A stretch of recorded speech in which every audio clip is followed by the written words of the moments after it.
Hello and welcome to Cigna's Autism Awareness Series, and thank you for calling in. My name is Michelle, and I'm a care manager here with the Autism Specialty Team. Due to the format of this call, your line will remain muted throughout the entirety of the seminar. Any questions received throughout the presentation will be through the WebEx application, and we will be able to review those at the end of the seminar for question and answer. It should be noted that we will only be answering questions that are on today's topic, and there will also be an option at the end of the seminar to complete a short survey as well. If you'd like to access a handout for today's seminar, it's available at www.cigna.com/autism. If you scroll to the current topic section in the middle of the page and click on today's topic labeled Self-Advocacy and the College Transition for Adults, or follow along throughout the WebEx presentation. A recording will also be available once finalized. Please note that not all policies cover today's topic. For specific information, if your policy covers topics discussed in today's seminar, please contact the autism team by calling the number on the back of your insurance card. Today, I have the pleasure of introducing Dr. Eric Endlich. Dr. Eric Endlich is a clinical psychologist and founder of Top College Consultants, guides students with learning differences and mental health challenges through the college application process. Dr. Endlich has served on the Learning Differences, Neurodiversity, and DEI committees of the Independent Educational Consultants Association, the IECA, and was honored by the IECA with a Making a Difference Award for contributions such as database of neurodiversity friendly colleges. He also teaches at UC Irvine, a continuing education course working with students with learning disabilities, and co-manages a 17,000-member Facebook group for parents of college-bound neurodivergent students. A national presenter, researcher, and professional writer, Dr. Endlich has been interviewed by various media, including Forbes, Money Magazine, and U.S. News and World Report. Again, thank you, Dr. Endlich, for being here, and you may take over.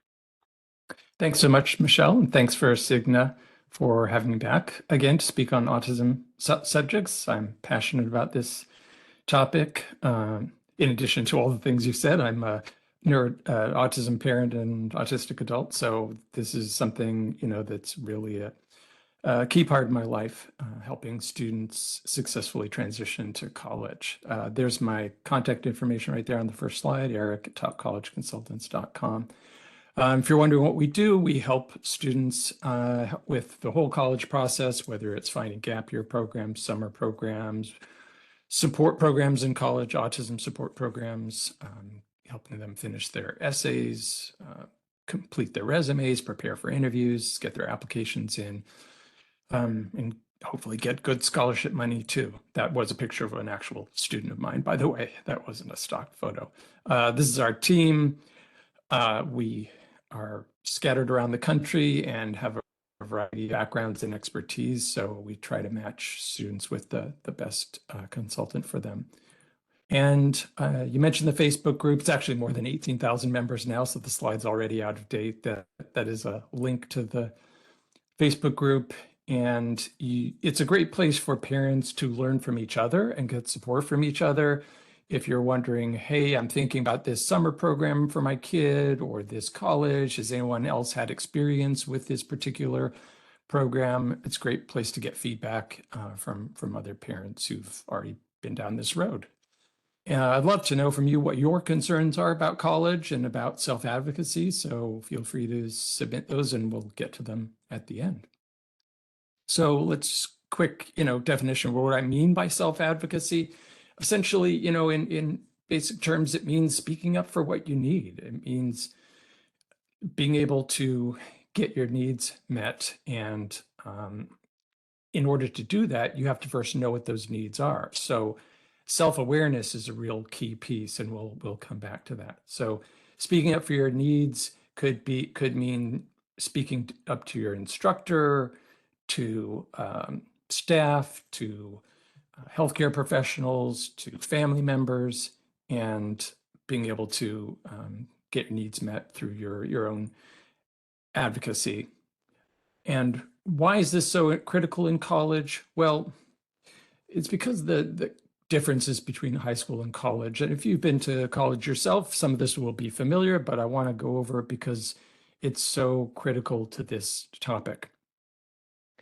In high school, the day tends to be quite structured, a very full day, many hours in class, coming home, maybe having band practice or sports practice or homework after school and dinner with the family and kind of going to bed and getting up and doing it all over again with a very full structured day in many cases.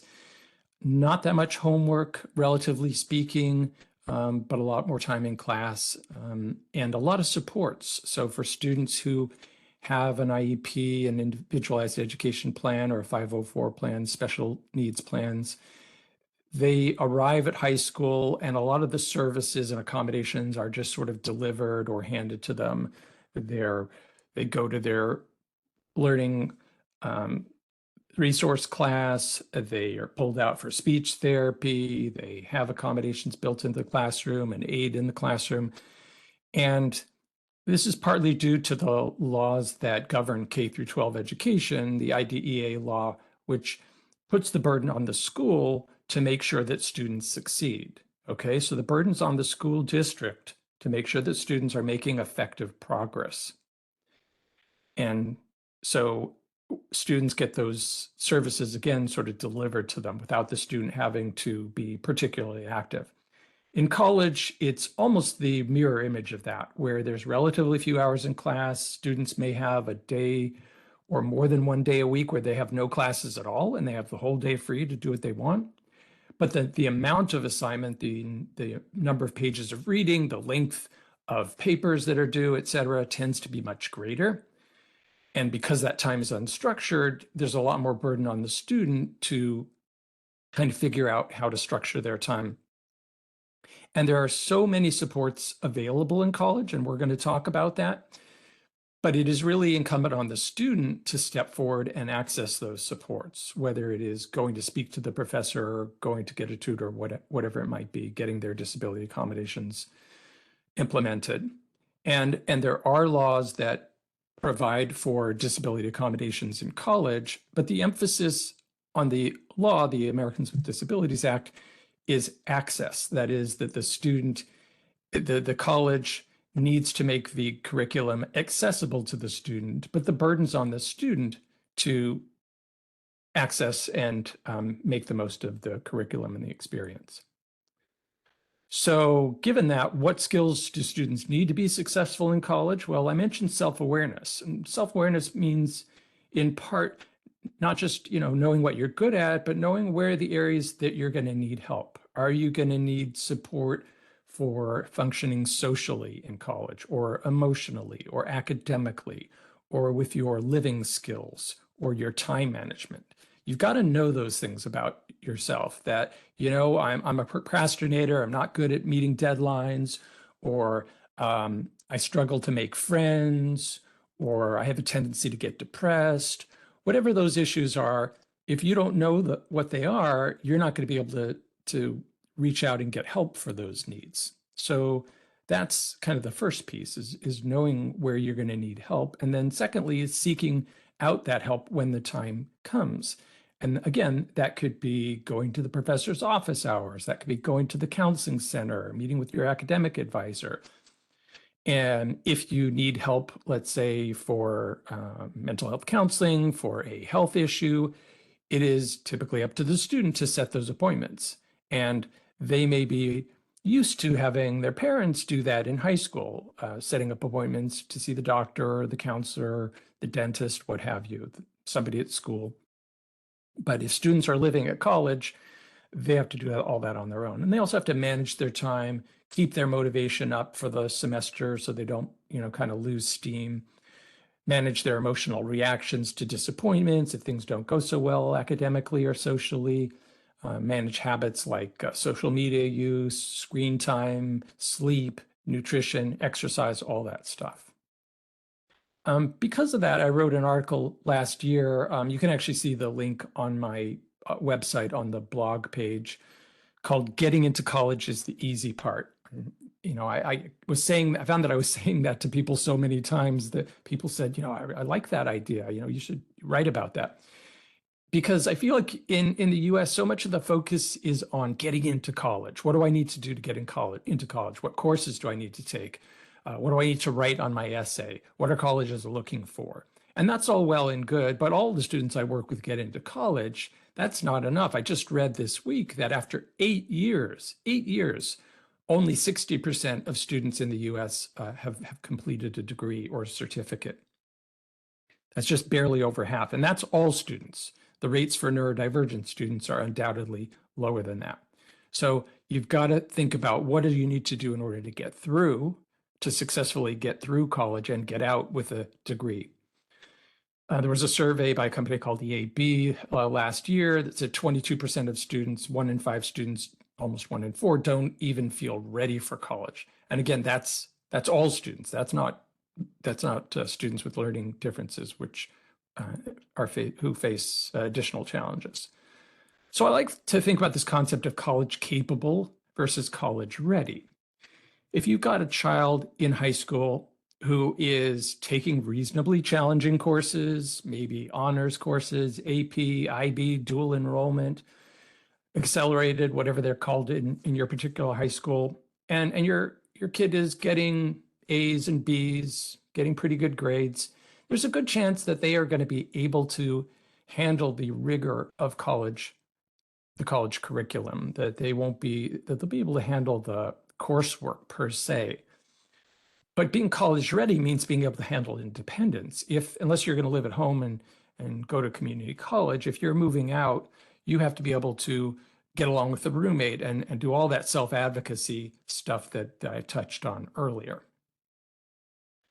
So at this point, you may be thinking, geez, my kid does struggle with this stuff. They're not completely college ready.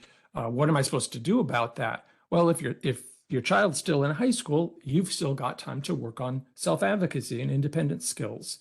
And so one piece of that is for you, the parent, to be gradually shifting the responsibility onto the student. And gradually is the key word here.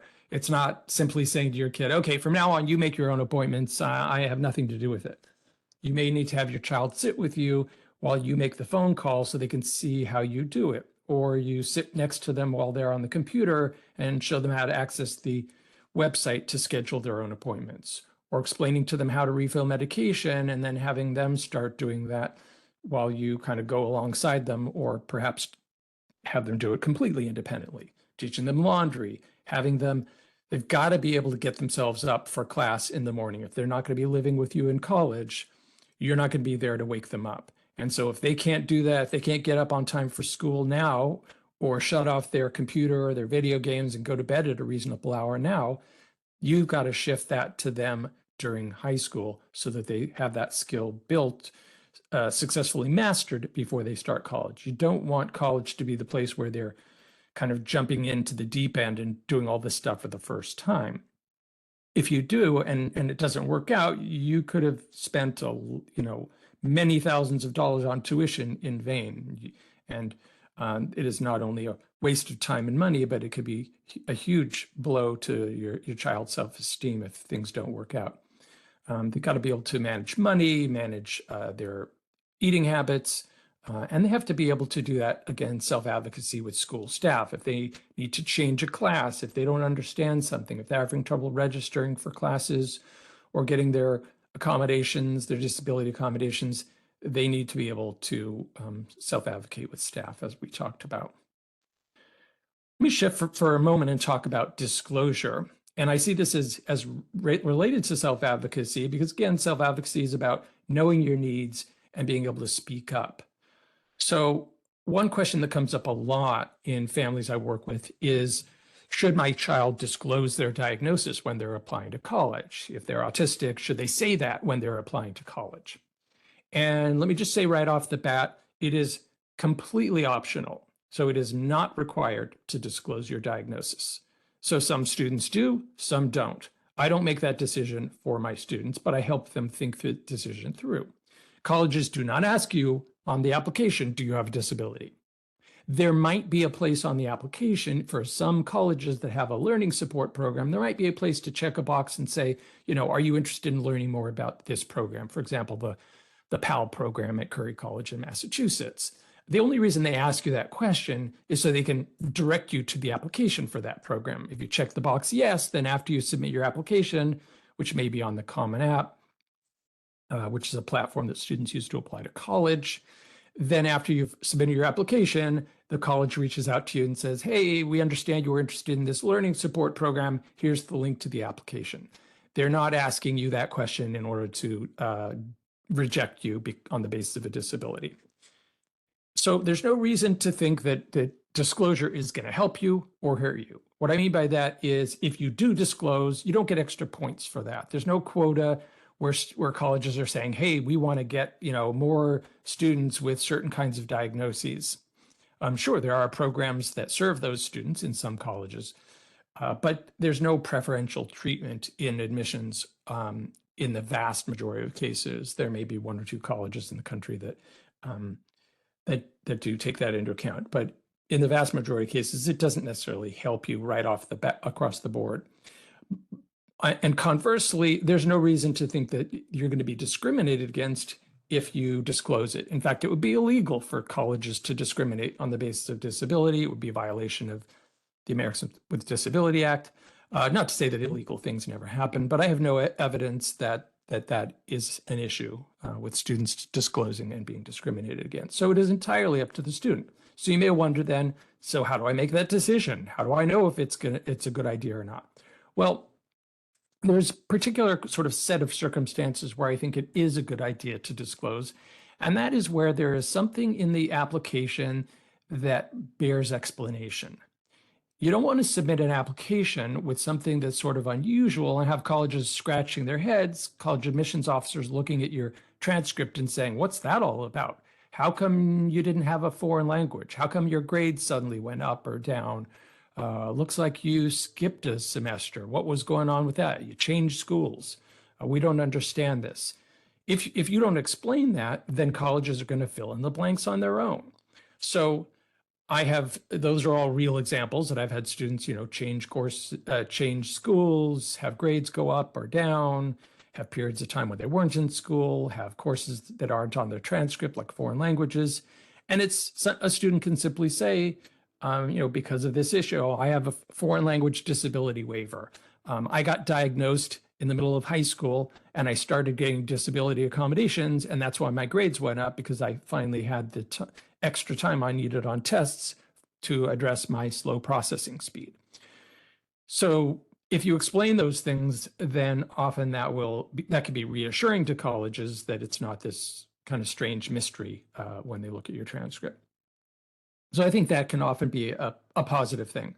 And there is a place on the Common App where you can provide additional information. You don't have to put this into the essay. There is what we call the additional information section. It's at the very end of the application where there's a question essentially asks you, is there anything else you want to share with us, with the colleges that you're applying to? And if you check yes to that question, it opens up a whole text box of up to 650 words where you can provide any information you choose in addition to what else you have on the application. And that could be, information that's positive about something that didn't fit elsewhere on the application, or explaining something that you're concerned might appear to be negative. And my students who have done this have been very successful. For example, on the foreign language issue, and this comes up a lot, like in the Facebook group I co-manage, parents saying, my kid isn't taking a foreign language. Does that mean they can't get into college? I have a student this year who is going to a flagship state university in the fall that says right on the website that they require foreign languages for entrance. He didn't take any foreign languages in high school. He explained it on his application. He still got in anyway, so not to worry. So that's the sort of, explaining an issue aspect of disclosure. But there's a whole separate reason why students may want to disclose. I call this identity-focused disclosure. I just made up that term. You can call it something else. And that is where students feel like their autism or their disabilities are a key part of their identity that they want to share with colleges. So when you're applying to college, you're sending them a transcript, you're sending them a bunch of things, possibly test scores, letters of recommendation. And then there's typically in many cases, an essay that you write or more than one essay. And the purpose of that is to help colleges understand, who are you? What makes you stand out from other students? Great, you're a straight A student. We have a whole bunch of students who are applying who are also straight A students, but what's unique about you? We want to know who we're kind of potentially admitting or not admitting. And many of my students feel that their autism is a central part of their identity that they want to share. And so they write about it in their essay. They're proud of it. They want to talk about the challenges that they've addressed. They want to talk about their disability advocacy, their interest in neuroscience, whatever it might be. And they have done very well. My students have gone into, some very selective colleges, despite or perhaps because of writing about that in their essay. So you don't need to worry that if you put that out there, that's going to be somehow the kiss of death. Students have done very well when they've done that.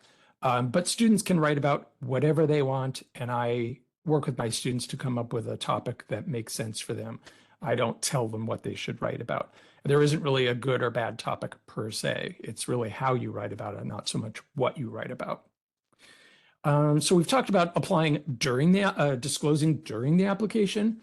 What about after you get in? Well, that's a whole separate kind of period of time that needs to be thought of differently. So once you've selected your college and you've put down that enrollment deposit and you've gotten your ID number, your student ID, and your student email address, now you're officially a student of that college. And maybe it's May of senior year in high school or June, and you're not even going to start until August.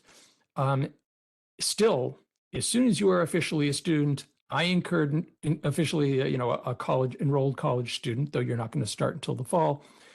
I encourage students to reach out to disability services to start the wheels turning to get your disability accommodations, assuming that you are going to need some, because you have to disclose to get those accommodations. In other words, an instructor cannot accommodate a disability that they don't know about. If you haven't told them that I have this diagnosis and I need extra time on tests, or I need to be able to bring my laptop to class or get the professor's notes, whatever the accommodation is, they can't be expected to do that if they haven't gotten the information that you have a disability.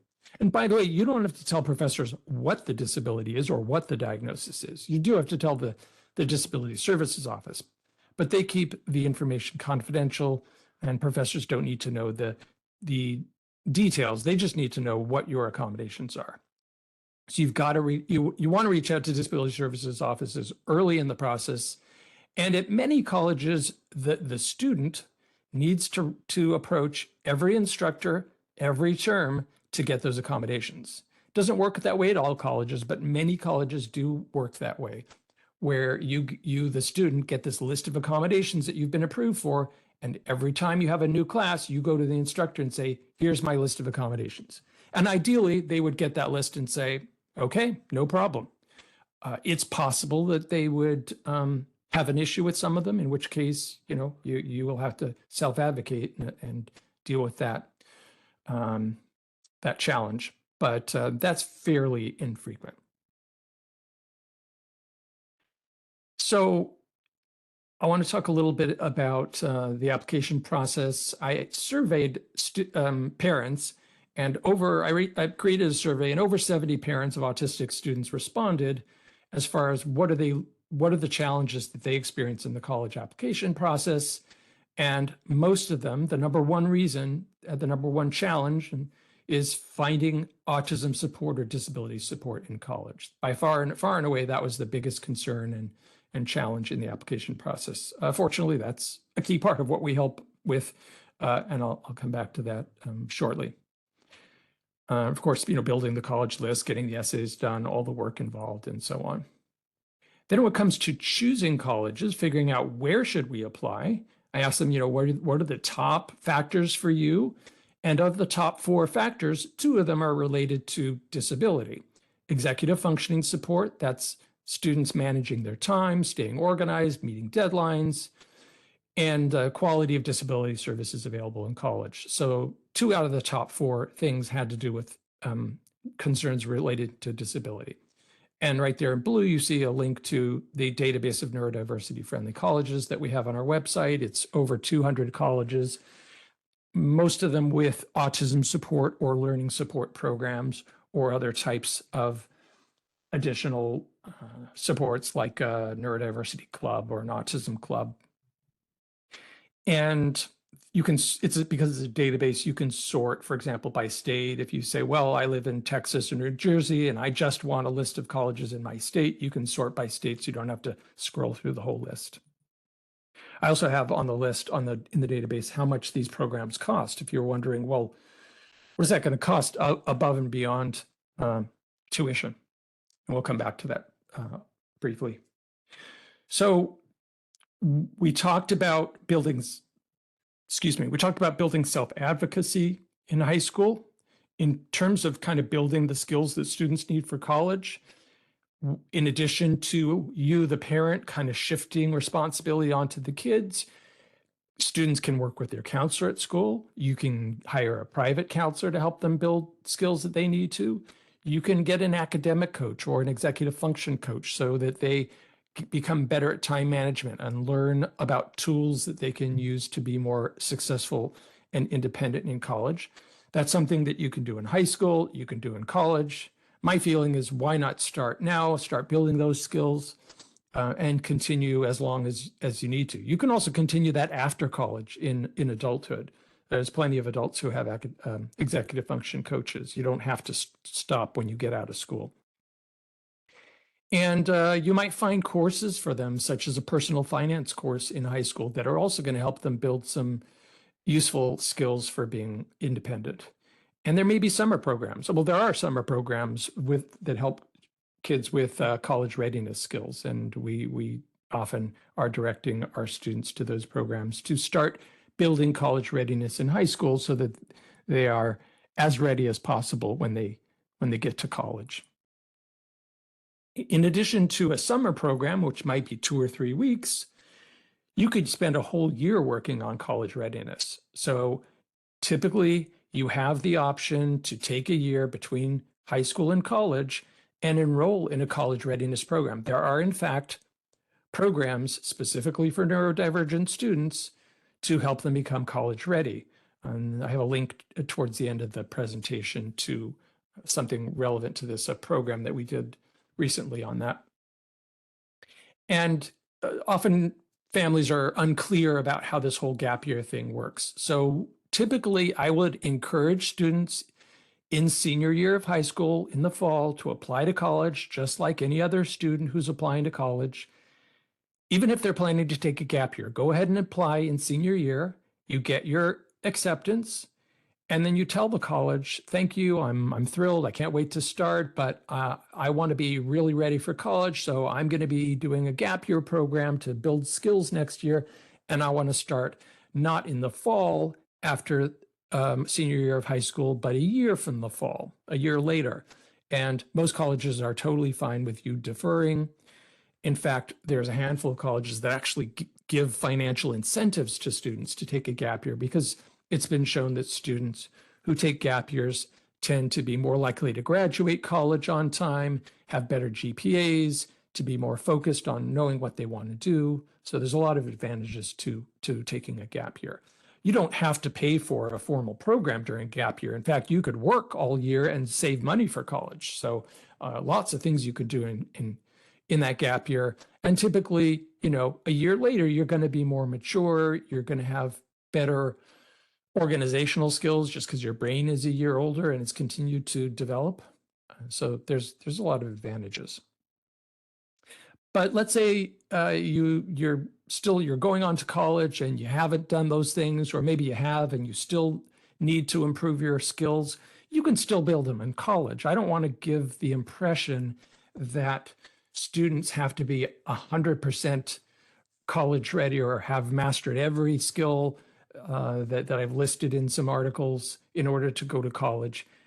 That's what these support programs are for in college, to help students succeed. So get involved in a learning support program or a wellness living learning community, work with a counselor while you're in college, work with your advisors, tutors. I'll say more about these in a minute if you're wondering, well, what is a learning support program? So I think of support in college as having 3 levels. These are not official levels that you'll see on college websites. It's just a rough way to sort of categorize colleges based on what do they offer.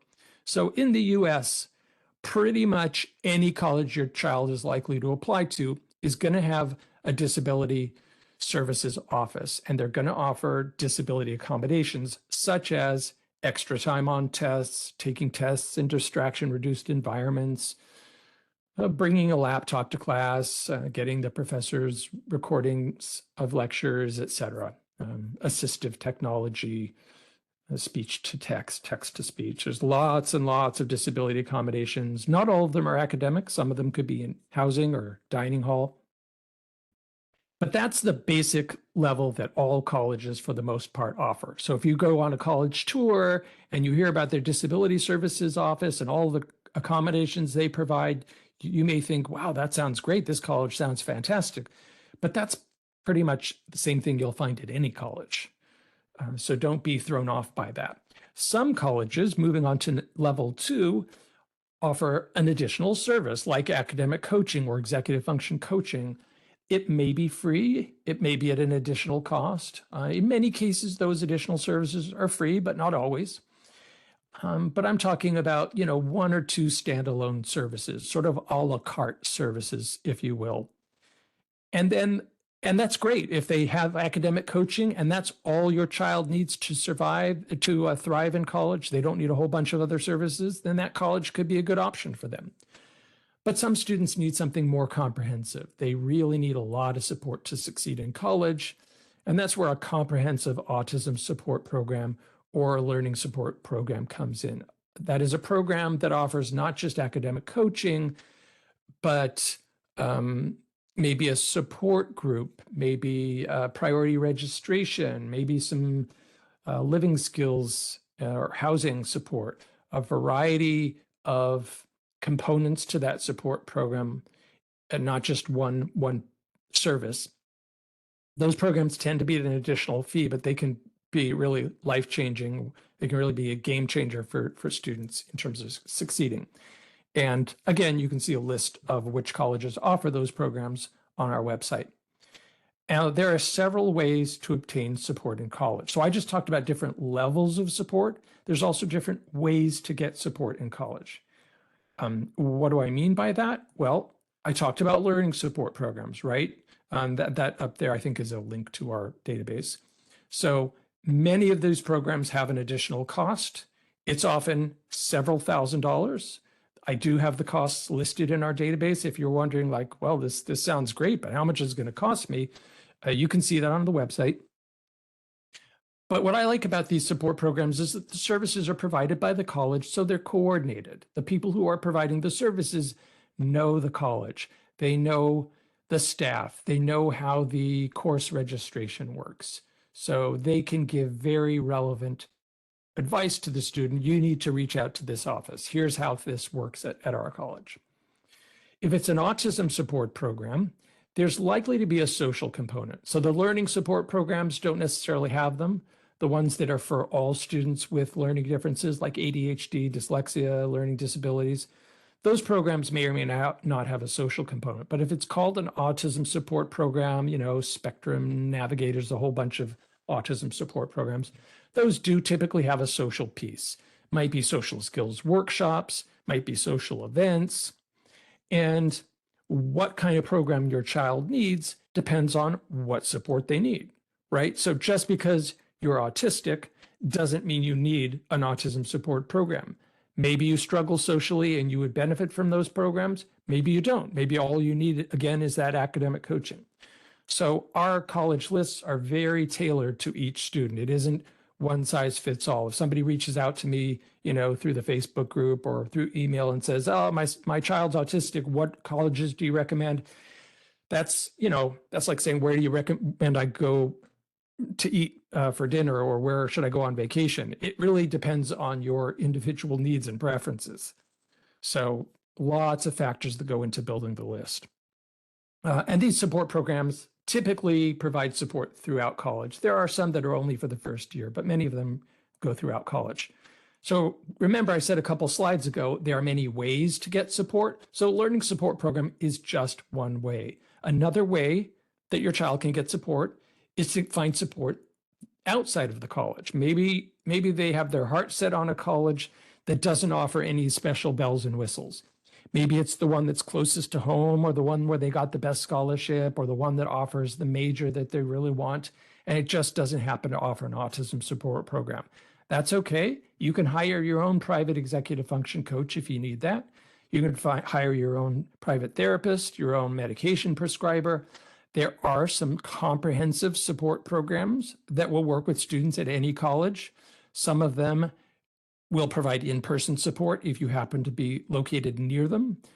Some of them will provide virtual support anywhere in the country.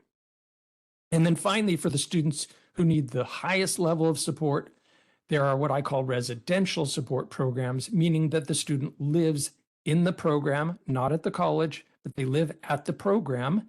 And these programs are located near colleges. So they're located in cities that have a nearby college. Students, I visited one a few months ago where the college was across the street. So the student lives at the program, the staff live at the program, the student has access to staff right there. They might have meals together. They can walk, right over to the office and talk to the staff.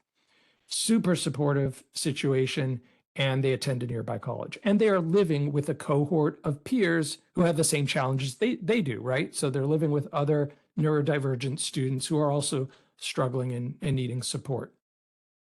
And, if you're wondering, like, what's the catch? Sounds great. These programs tend to be extremely expensive. So this is the most expensive option, and they are unfortunately out of the reach of many families.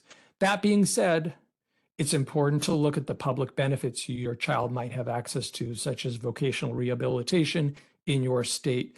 I can't name specific agencies because it varies state by state, but I know states where some public agencies will pay for these programs' fees. So getting those public benefit supports can make some of these programs affordable to families that wouldn't otherwise be able to pay for them. So again, remember I said there's lots of ways to get support, right? Within the college, outside of the college. Even if you're going to just a run-of-the-mill college with no special support programs, there are lots and lots of supports available in college for the student who can self-advocate, for the student who can reach out and get the support they need. Most colleges will have faculty office hours where they can talk to the professor outside of class and clarify things that they're struggling with, or get some coaching on, getting started with that big project or paper. There is frequently free peer tutoring, no cost to students, that is provided by upperclassmen who did really well in that subject, not just any random student, but a student who is very strong in that subject.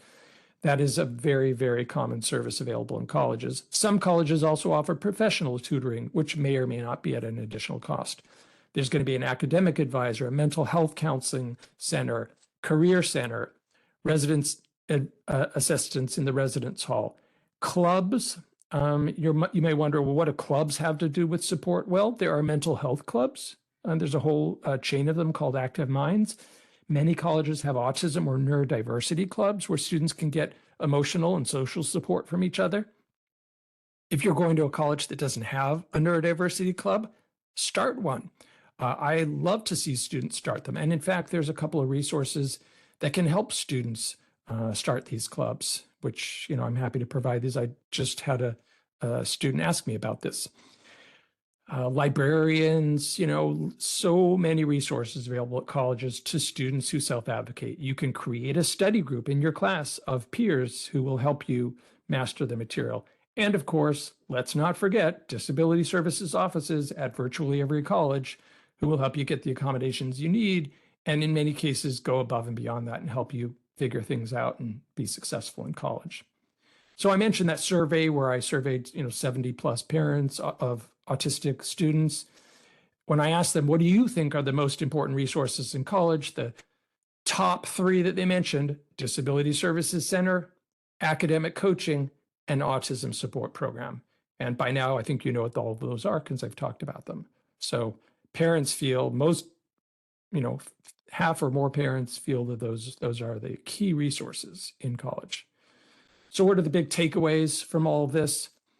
Start thinking about college readiness in high school. What are the skills my child might need to master in order to be successful in college? Work on those skills now in high school and come up with a plan to continue getting the support and continue refining those skills after high school, whether it's in a summer program, a gap year program, or during college. This is a list of a bunch of different resources you can find on the topcollegeconsultants.com website, an article about college readiness, about disclosing, etc. A list of questions to ask if you want to interview the Student Disability Services Office, which I think is a great thing to do when you're touring colleges. Our database that I mentioned, I've got one of the newest resources I've created is a list of autism scholarships and internships, both for high school students and college students. So I'm just collecting any resource I learn about and throwing it onto that list. And I'm updating that list because there are deadlines. So that list is constantly evolving. Gap year programs, that's actually a recorded webinar. I mentioned that there are gap year programs for neurodivergent students. We interviewed several of them, and you can learn about them in that recording, that YouTube recording. And then another YouTube recording on our YouTube channel is a Q&A with support programs for neurodivergent students. And that's my email address again. Thank you so much for coming today. I would love to hear what your questions are.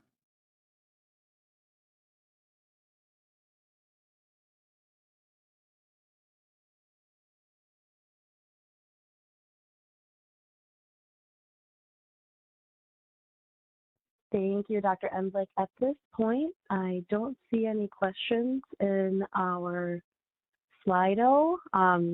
So if it's okay with you, since we do have your contact information posted, I can close up, and then hopefully you'll see some traffic on your website and your Facebook group, because I know just listening, this has been very valuable for me to hear, so I can share with my customers as well.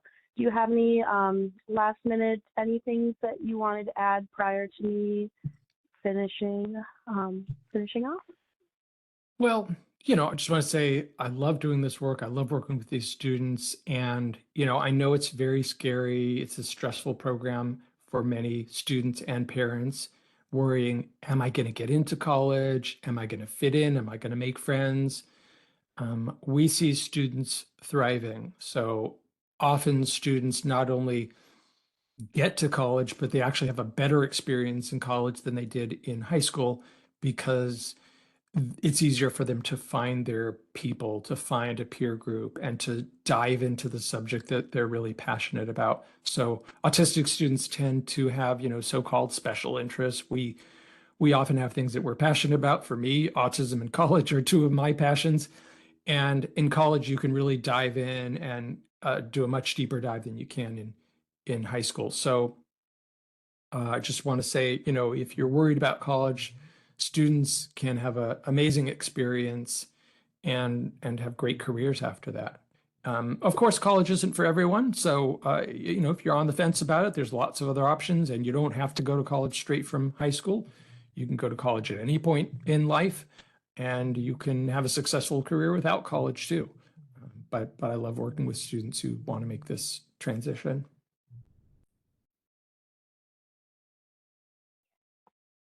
Awesome, thank you. And thanks to everyone else as well for being here today. And thank you for attending. Thank you, Dr. Emblick, for providing such wonderful information. If you do have questions about therapies or any of the topics discussed today, or anything that we're unable to answer due to time, please contact the autism team by calling the number on the back of your insurance card. And again, the recording will be available online once it is finalized at www.cigna.com/autism.